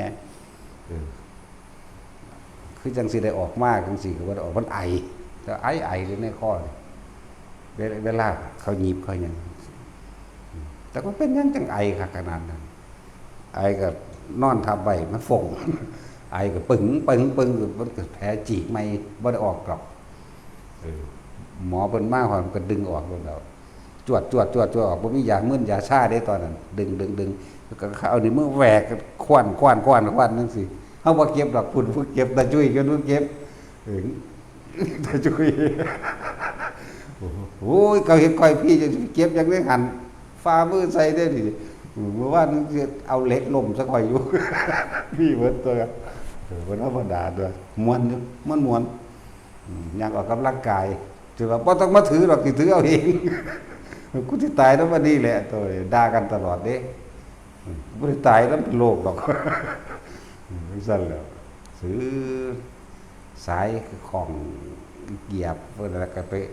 สายยังตุ้มยุงต้มยางต้องไปเหยียบด้วยไฟฟาดกันอยู่ไปจักก่อนนั่นแล้วแต่ภาวนาแล้วมันบ่ย่านหยังดอกแต่คนเฮาแต่บ่ย่านตายแล้วก็มันก็บ่มีแนวหยังให้ย่านจักอย่างดอกเข้าใจว่าล่ะเฮ็ดไปภาวนาไปตอนนั้นมันไปโอ้ยธรรมดาสบายพญาค้อนชื่อไว้ที่ดีเด้อ ตอนมันหุบเบิ่งร่างกายมันหลับแล้วมันหายใจมันไปได้บัดนี้โอ้ยนางฟ้ามีแต่ผู้งามๆเด้อธรรมดาบ่แต่ละสั่นมันอยากว่าเป็นแถวมาเลยล่ะเฮานี่พากลางไปเลยนี่ค่อยๆเลื่อนไปเบิ่งยิ้มหยอกเขาเสยเด้อโบกมือบานนั่นแหละแล้วก็ล่ะมีแต่ผู้งามๆเด้อนางฟ้าทั้งสวรรค์ทั้งหลายนั่นน่ะนั่นแล้วพวกนั้นสิไปเทียบหยังโอ้ยถ้าผีเสื้อสมมุติทางไกลหลายคักก็อันพวกซากศพในนรกอีกธรรมดาเขาจะเลี้ยงแถวไปได้บัดนี้หนทางใสไปเลยล่ะและปัดตายแล้วฮู้จักดอกกันแนวจังซั่นสิเลือกสั้นนั่นบ่เลือกสั้นนี่บ่ไม่เลือกมันสิอยู่ซื่อๆมันสิเห็นซื่อๆแต่ว่าคนตายแล้วเห็นบ่มีบ่นิมิตมีเป็นจังซี่บ่มีจังซี่บ่เห็นหลายวิมานที่เป็นทองคำประดับเพชรวิมานที่เป็นทองแต่แค่แก้วสประกายแวววาวเนี่ยมันมีเบิดใสดุดดังบอกบ่ถูกอันตัวมันใสจังก็มีแล้วก็เบิ่งไปธรรมดาเนี่ยมันก็ออกเบิ่งของมันตลอดละบาดนี้จากนั้นมาเบิ่งไปนั่นแหละจังว่าคิดว่าจะให้มันตายเด้นั่นน่ะให้ร่างกายมันตายบ่อยากมาอยากบ่อยากคืนเด้บ่ได้จากว่าสิมาจังซี่แล้วมันมาดีตัวพระพุทธเจ้าบอกว่าท่านถึงเวลาของเธอขึ้นไปมันเลยถีบลงมาจากว่าหรือเป็นวาสนาของพวกเจ้าแต่ว่าเป็นทุกข์ข่อยเนาะแต่สิน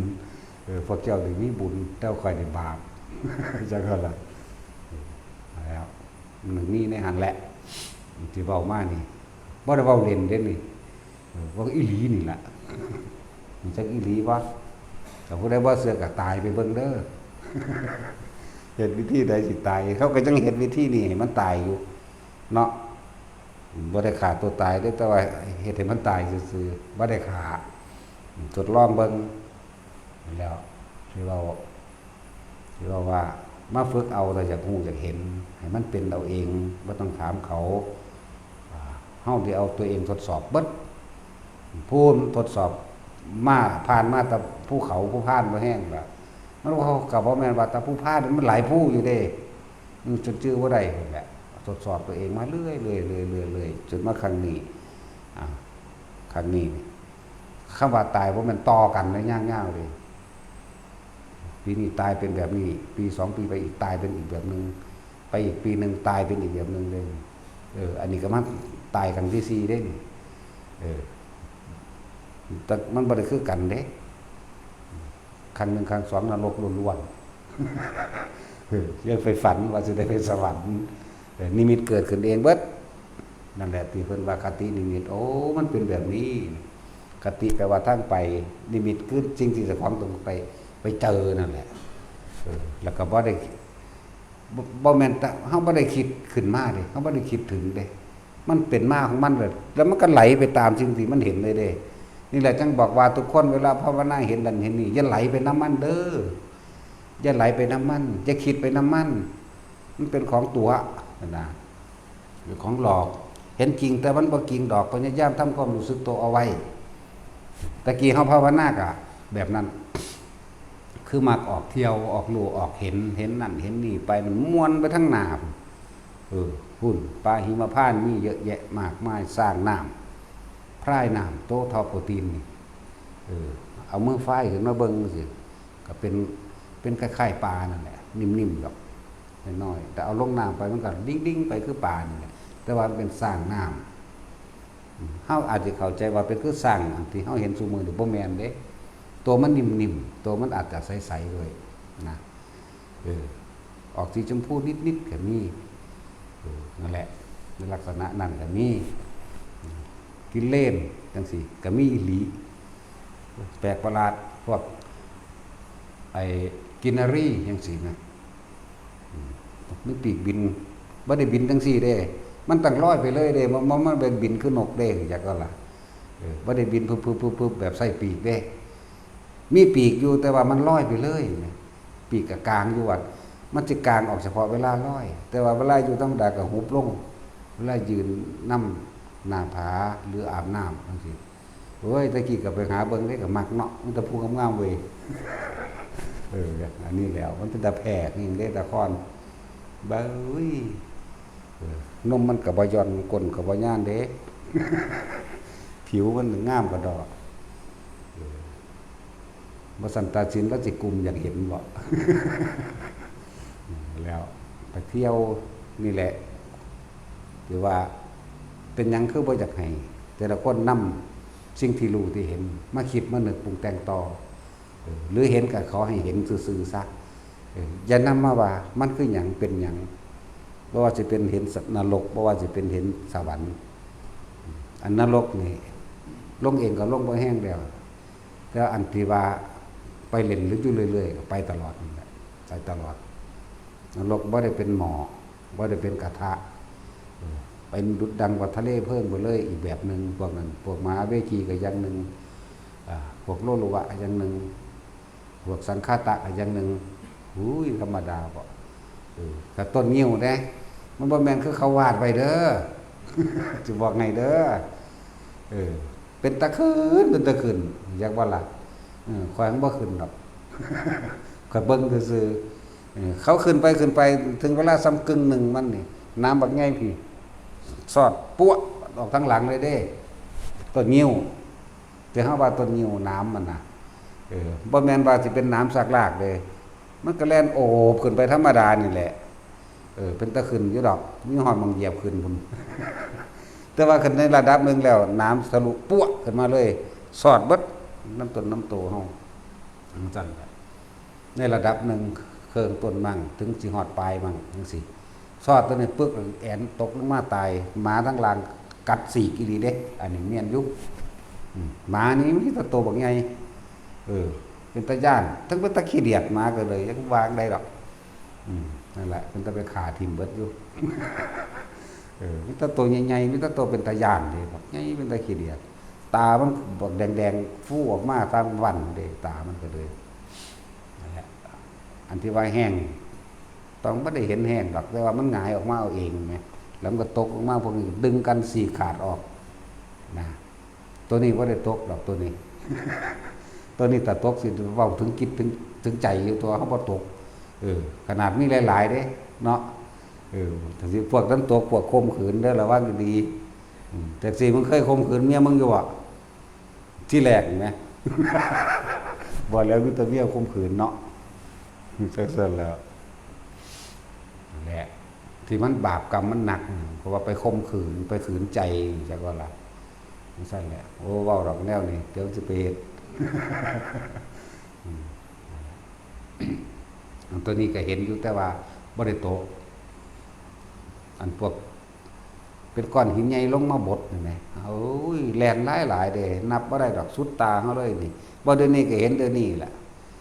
เวลาเขาอันนั้นบักใหญ่ได้นี่ คลึงตึงไปยังก็สิธรรมดาบอกแตกมาจากมาทางใดแต่ก็เป็นก้อนใหญ่ๆดำคือหินนี่แหละไล่ทับเขาเด้บดไปเลยเด้นั่นแล้วที่พวกนึงคันหิวคือหิวน้ำแล่นลงไปในน้ำพอจะโดดลงไปแล้วก็เป็นคือน้ำบักจับเห็นไหมคือน้ำบักจับหัดขาดเป็นท่อนดีธรรมดาว่านรกอันเราว่าเขาว่าเป็นกระทะทั้งแดงแล้วเขาตักมาใส่รวมในนั้น มันบัวอยู่ทั้งในเลย เป็นแบบทะเลนั่นไหมตุ๊บป่องก็หันแหละเปื่อยตายลงมาเด็กก็เป็นคนหนังก็เฮานี่เด็กลงไปจุ่มไม่บ่ว่าลงดอกก็เป็นยุหันแหละบอกว่าถือว่าบ่มันขึ้นแล้วลงเด้เป็นคือคนเฮาใหม่ๆนี่แหละลงอยู่ในหันแซ่ได้หันแต่ค่อยห้องค่อยเปื่อยมาเลยนี่นะอันตัวนี้เขาบ่ได้ตกแต่อันลงกี่เท่าตกแน่อันนั้นจักอยู่ตัวลงกี่เท่าตัวใส่เกาะหรือว่าตัวนั่งกินใส่เดือนน่ะใส่เดือนเหนียวนั่นน่ะยำกินแล้วมันแซ่ขึ้นทั้งนี้ออกหูออกตั้งแตกระเบิดตัวนี้หลายร้อยพันหลายพันชีวิตอยู่ใกล้ในมันสั่นมันเลยใส่เบิด มันสั่นอายุของมันสั่นจากบ้านนี่ตายแล้วตายอีกนั่นน่ะเร็วอยู่อันนี้ปลามันนี่ไก่มันนี่สั่นแหละปลาไก่งัว10 ตัวไม่ได้ขาดแต่ว่าสั้นเขางัวเขาก็นอกหนีแล้วนี่ความรู้สึกนี่หูอย่างก็ยังนี่เลยคือจังมีแนวกดเฮาลงนี่แหละแล้วก็มีคือคนกับผู้นึงเอาค้อนนั้นปอนตีนี่แหละทักปุ๊บเขาความรู้สึกเขาเป็นแนวใดความรู้สึกเขาเป็นแบบนั้นตายแล้วก็ขึ้นมาใหม่อีกก็เป็นอีกถือกดลงไปอีกกระทุบอีกเป็นสั่นนั่นแหละโอ้มันคือมั่นแท้แต่ว่าเรื่องอันจังสีผมมั่นจังใดมันเป็นเราเองเนาะมันเราแบบถึงคิดถึงใจถึงใดความรู้สึกพร้อมเด้หลายคนรักอันพวกลวกนรกที่เท่าร้อนนั่นกี้หอยกี้ปูอยากบ่ล่ะทำทรมานมันเกินไปขังมันไว้ให้มันอดมันอยากเอามาขากินเลยมันไข่อยู่เด้บ่เป็นหยังได้จังซั่นขากินแม้ว่ามันหาขายไหมพวกกินมันก็มีบางที่เขากับแบ่งให้ปู่ย่าตายายหรือเขาไปวัดไปว่าก็มีอยู่นะแต่ว่าเขามาทรมานมันพี่กับขาด้วยข้อโมโหนี่ไงนั่นแหละตะกี้ก็ว่าอยู่ดักศูนย์ให้ปลาเข็งปักมือมันตกลงลางแบบเลียนลงไปเลยงืดน้ำถบมันอยู่ตารางมันก็มีตัวเนาะแล้วตะกี้ก็ว่าอยู่ดักโดนแล้วล่ะแสดงว่าหาไปเยอะมันก็เบามันอย่าลมแบบจื้อบันพวกกลับขึ้นมาเรื่องปัจจุบันแต่ละคนเด้อคือย่ายเกี่ยวบัดนี้กลับมาต้องฝึกต้องเฮ็ดความเย็นๆในมันเข้าในกระดานหน้าผากให้ได้ว่าสั่นเจ้าสิตายเป็นเมื่อยเจ้าเด้ พวกเส้นเลือดในสมองแตกบางคนอาจจะว่าไม่เกณฑ์ความรู้สึกของคนมันเป็นเองในหันปากมันอยากบอกว่าจังสี่ใจมันอยากนึกบอกไปแล้วแต่ว่ากายมันเห็นว่าใดพวกเขาเห็นโดยภายนอกนะมีแต่ว่าเห็นงาบเป็นแต่ละตัวก็ให้น้ำการถึงมีหยังซอยยังได้เนาะเรียกตัวเล่าให้น้ำเล่าบางที่ตามานขึ้นทั้งสันทั้งสี่เลิกขึ้นนั่นนะแต่ได้แต่โอ้ยน้ำกันจะซื้อคนที่สิเป็นเองตายเองนะต้องสำนึกในตนเองทางซ้ำยังมีชีวิตดีอยู่คือบ่มาฝึกไว้เนาะแต่ฝึกได้เฮ็ดได้แล้วไปทำงานมันก็อยู่ในลมในอุณหภูมิใดเด้ค่ะนี่เข้าใจแต่ว่าสิมานั่งอยู่สิเบิดมือเบิดเว้นนั่นว่าล่ะถ้าสิมึงไปทำงานมึงเฮ็ดได้อยู่บ่แน่เขาก็ยังเฮ็ดได้อยู่ในงานพบปะกับผู้คนหลายๆซ้ำมันก็ยังได้มันชินแต่มันก็ได้กันตัวอันนี้งานอยู่สายอยู่ในป่านึงก็กรีดยางนึงเนาะว่าแต่บอกว่าคนก็ได้แต่ศีลเราก็ยังได้อยู่ดักมือละหน้าที่ร่วม24 ชั่วโมงเล่มนี่ผ่านโลดนรกขุมที่18คุณเจ้า ก็มี8นึงได้จะเอา18นั่นสั่นแล้วพูดถึงความรู้สึกของคนก่อนที่สิตายเด้อสุดท้ายแล้วบ่มีไผซอยไผได้เด้เงินเจ้าสิหลายปานใดเดี๋ยวนี้ฝุ่นชี้ยันอวกาศไปรักษาอยู่ดาวอังคารได้อยู่บ่ความตายนี่บ่มีเด้เนาะนั่นสั่นแล้วลองเบิ่งหน้าสิเก่งปานใดไผก็ดีสุดท้ายแล้วก็ตายเสมอกันนี่แหละจังว่าให้เฮามาฝึกให้มันลืมสิ่งต่างๆที่เคยเฮ็ดมาบ่ให้มันผุดขึ้นบ่ให้มันชินความเคยชินนี่สำคัญเด้อกรรมหรืออันเป็นอกุศลกรรมทำบ่อยทำมากก็ชินคือกันเข้าใจบ่ล่ะบัดนี้สิ่งที่มันเป็นกุศลกรรมคือการเฮามาภาวนาเฮาฝึกภาวนานี่ทำให้บ่อยทำมากทำให้ชินแหน่มันก็ชินคือกันเด้ล่ะตัวชินสิ่งที่เป็นกุศลหรืออกุศลเวลาใดก็สร้างที่เฮามีสติเข้ามารู้ลมหายใจนี่ทานศีลเนี่ยก็มาบารมี10ศีลก็อยู่ในหันสมาธิอยู่ในหันปัญญาก็สิรอบรู้อยู่ในหันเองดอกมันสิไหลรวมมาอยู่ที่ลมหายใจเฮานี่ทั้งเบิดนี่เนี่ยมันง่ายคักเลยอันที่ย่นย่อเข้ามาให้นี่แต่ที่เว้าต้นฉบับจริงๆคือพระพุทธเจ้าเข้าใจอยู่ท่านสอนส่วนใหญ่ส่วนหลายถ้าสิเว้าเน้นเขาจริงๆไผสอนนั่นนี่หลวงปู่กัสสปะมาจากวัดนี่เพิ่นสอนให้ทำความรู้สึกตัวเด้แต่เว้าอย่างนึงคือเซนส์จักว่าสอนเซนส์ทำความรู้สึกตัวแล้วก็หาจุดรู้สึกตัวไว้จุดหนึ่งนี่ก็แม่นตัวนี้ก็เลยเอาตรงกลางหน้าผากเรียกว่าอุณาโลมนี่แหละทำความรู้สึกตัวอย่าหนีออกจากเรือนแห่งกายความรู้สึกตัวจะหนีออกจากกายคำว่าหนีคือความคิดหนีคนที่เข้าใจบ่รู้หนีพวกฟังดูพวกเฮ็ดเป็นแล้วก็เข้าใจตัวอย่าคิดหนีออกเอาไว้นี่ความก็รู้สึกนองๆไว้แสดงว่ามันบ่คิดหยังมันจังเกิดได้แม่นบ่ถ้ามันบ่เกิดมองนี้บ่นวงๆอยู่นี่มันนิ่มนวงอยู่นี่แสดงว่าความคิดมันไปทางไม้แล้วจักบ่นั่นแหละเลื่อนว่าทำความรู้สึกเอาไว้จิตหนึ่งก็ว่าทางนี้ตั้งจิตก็ว่าสมาธิก็ว่าเป็นผู้เพ่งอยู่ในอารมณ์ที่เป็นหนึ่งก็ว่าทั้งสั้นแหละเส้นก็ว่ารู้สึกตัวเนี่ยนั่นเป็นภาษานำซื่อ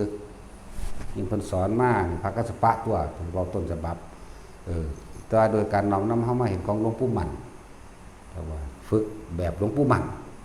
บัดนี้ไหลลึกเข้าไปเห็นต้นมันอยู่พี่อยู่พี่นั่นแล้วบางที่เฮาก็ได้มาจากการภาวนามันก็มีดอกแนวนี้มีอยู่ถึงว่าแต่ผู้ใดตั้งใจภาวนาจริงๆนะที่สละตัวเองเพื่อมรรคผลนิพพานจริงๆนะบ่ตายดอกไปทางใดก็ดีบ่ตายบ่อดบ่อยากบ่อึดหมู่พวกมันทั้งมีอยู่ในหั่นแหละ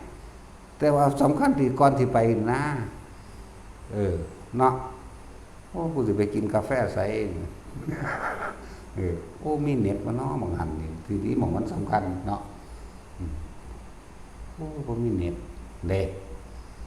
มีอันยังแผ่นชาร์จโทรศัพท์แบบใส่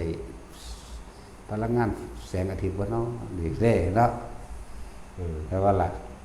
ว่าส่วนมากเฮาเห็นที่ผู้ใดก็แช่เจ้าของไปทุดงโอ้โหกูอยากหัวมันสิได้หยังเนาะไปเป็นหมู่เป็นฝูงอีกธรรมดาบ่หมู่ฝูงก็ว่าดอกแต่ว่าอันนั้นมีกันมันไปหาไปฮกไปช่างนะแต่ว่าผู้ใดก็อยู่ในหูดังไปหูดังมั่นบ่เป็นปัญหาดอกอันนี้โอ้ยผู้ใดก็โชว์โอ้โหทุดงว่าซั่นกูก็วันบ่แม่นแล้วอันมันสิอยู่ในเน็ตไปแล้วเนาะแท็กซี่หาตาสัญญาณใส่เน็ตถ่ายรูปตะกี้เขาบ่ได้มีโทรศัพท์มันบ่มีหูยแต่ว่าเรื่องวัดป่าบ้านตาดมันได้เอาถิ่มทางเขาพุ่นรู้จักบ่ล่ะได้เอาไปฝากไว้ทางเขาพุ่นเด้บ่ได้มีแม้กระทั่งไฟฟ้าเนาะอยู่นี่มีเบิดทุกอย่างยากแต่นั้นมันเน็ตบ่เสถียรซื่อได้อยู่นี่เหมือนว่าสั่นตัวตะกี้เขาบ่ได้มีเลยแนวจังซี่โทรศัพท์นั่นน่ะมีอยู่แต่ว่าเขาบ่ใช้เลยบ่มีเลิ่นว่าบ่มีใช้แบบทิ่มไปเลยแม่บ่เอาเลยแม่บ่ติดต่อกับไผเลยซั่นแล้ว อันนี้ยันแต่ว่าได้ภาพดีๆถ่ายแอปแล้วแอปอีกแต่งเอาพร้อมก็มีหูนั่นแหละถ้าผู้ใดแบบนั้นมันยังมีดอกผู้เพิ่นเบิ่งอยู่มีอยู่นะเว้าตามเฮาเองมีอยู่เฮาก็พอมาหลายอยู่ดอกนั่งซั่นบิณฑบาตกับบิณฑบาตเอาว่าสิไปใส่เด้อยู่ในป่า7-80 กิโล100 กิโลพุ่นเว้ยย่างไปซื่อๆมันยังมีชาวบ้านมาใส่ดอกก็ชาวบ้านธรรมดานี่ไป2 คน3 คนอยู่ดอกนั่นก็มีกินเทื่อนึงอิ่มไปเป็นอาทิตย์พุ่นเด้อยู่ได้เป็นอาทิตย์พุ่นกินข้าวนั่นหางบ่ได้สงสัยว่าเขาเป็นไผดอกก็นี่คือเฮามาประมวลเอาที่หลังซื่อๆเด้นี่มาเว้าให้ฟังเพื่อนให้เกิดกำลังใจแต่บางคนมันแหวมไปจากให้มันเป็นคืออาจารย์ก็ว่าดิบ่เป็นถ้าเป็นจังซั่นนั่นแหละเดี๋ยวเอาความรู้สึกของคนก่อนที่สิตายเด้อมื้อนี้เน้นแล้วก็ไปฝึกเอาบ่ต้องไปสนใจร่างกายบ่ต้องไปสนใจความรู้สึกในร่างกายบาดสิตายมาบ่มีไผซอยไผได้ให้ทุกคนจับแน่นหนาอยู่ในลมหายใจอย่างเดียวโลดจะไปคิดหาว่าไผสิซอยได้มันยังซอยตัวเองก็บ่ได้ซ้ำเดี๋ยวสิเอาผู้ใดมาซอยแม่นบ่มันซอยแม้กระทั่งตัวเองบ่ได้หมายถึงร่างกายนี่ซอยตัวเองยังบ่ได้เลยความคิดนี่มันจากซอยความคิดนี่มันจากไปมันจากเป็นมันจากแลนหนีหรือว่ามันจากเว้ามันจากเอิ้นหาคนนั้นคนนี้มันจากเว้าว่าพากูไปโรงพยาบาลขอนแก่นแน่อุบลแน่มันจากเว้าว่าจังซี่แต่ว่ามันเว้าบ่ได้อยากว่าล่ะคิดหาออกแต่ผู้อื่นเบิดอยากว่าคนคิดถึงคนส่วนมากกับเป็นสัตว์เดรัจฉานมั่งเด้เป็นเปรตมั่งเด้อลงนรกมั่งเด้อคนคิดถึงคนอยากว่ายังน้อยก็คิดถึงพระใครเดินไปทางสวรรค์อยู่อยากว่าล่ะแล้วคนคิดถึงคนแล้วมันก็จะห้ามจิตสุดท้ายมันตายออกเพราะว่าจิตมีที่ตั้งไปตั้งไปคิดถึงผู้นั้นแล้วปุ๊บไปหาเขาหรือว่าสิจับเขาได้ว่าสินั่นนี่เขาได้เกิดว่าจับบ่ได้นี่เกิดอารมณ์ความรู้สึกบ่พอใจโมโหซ้ำไปนรกปุ๊บทันทีเลยเนี่ยมันเว้าแปลครับก็ได้อันเรื่องว่าภพมันเกิดขึ้นตอนเฮาบ่ทันได้ตายคืออารมณ์ความรู้สึกพอใจกับบ่พอใจนี่คือภพเกิดแล้วอาศัยจิตมีที่ตั้งคือคิดถึงคนผู้ใดผู้หนึ่งคิดถึงบ้านว่าท่านสิว่าบุคคลสัตว์สิ่งของนี่เว้าร่วมไว้แล้วบัดนี้ในการคิดนึกปรุงแต่งจิตคิดถึงบุคคลสัตว์สิ่งของมโนนึกภาพจินตนาการบัดนี้เกิดอารมณ์ความรู้สึกพอใจไม่พอใจนี่มันเกิดนี่แหละภพมันนั่นแล้วถ้าสิเว้าบาลีหลักการที่ตุปาทานสิรตุปาทานอัตตาวัตถุปาทานและกรรมุปาทาน4อย่างนี่แหละถ้าไม่เกิดอัตตวัตถุปาทานหมายถึงอารมณ์ความรู้สึกนั่นแหละความเป็นตัวตนของพระเจ้าสิเกิดคืออารมณ์ตัวนั้นพอใจก็บ่พอใจไปแยกเอาตัวมัน31ภพ31ภูมิมั้ยบ่ต้องไปเว้าถึงอะไรหรอกกันสวรรค์พรหมโลก20สั้นบ่ต้องมันส่วนมากมันจะลงข้างล่างเนาะคิดถึงหมาหังบ่ต้องห่วงแล้วเป็นเห็บหมามันเกิดมันเร็วๆเด้พวกนั้นแม่นบ่ล่ะเป็นเห็บเป็นไห้นี่เห็นบ่เป็นเห็บเป็นไห้ต่างๆนี่มันเกิดเร็วๆเด้อายุสั้นๆนึงเด้อของพวกนั้นยุ่งมันนั่นลองเบิ่งแม่ว่าแล้วจักว่าสมควรที่สิอยู่กับลมหายใจอยู่กับความรู้สึกลมหายใจร่างกายมันซอยตัวเองบ่ได้มันบ่สนใจเด้ถ้าคนภาวนาชินแล้วจากบัดนี้มันสินิ่งของมันสิดีบ่ดีมันหลับตาอยู่กับมันเลยเห็นบ่ล่ะมันสิหลับตาอยู่กับลมของมันเองเลย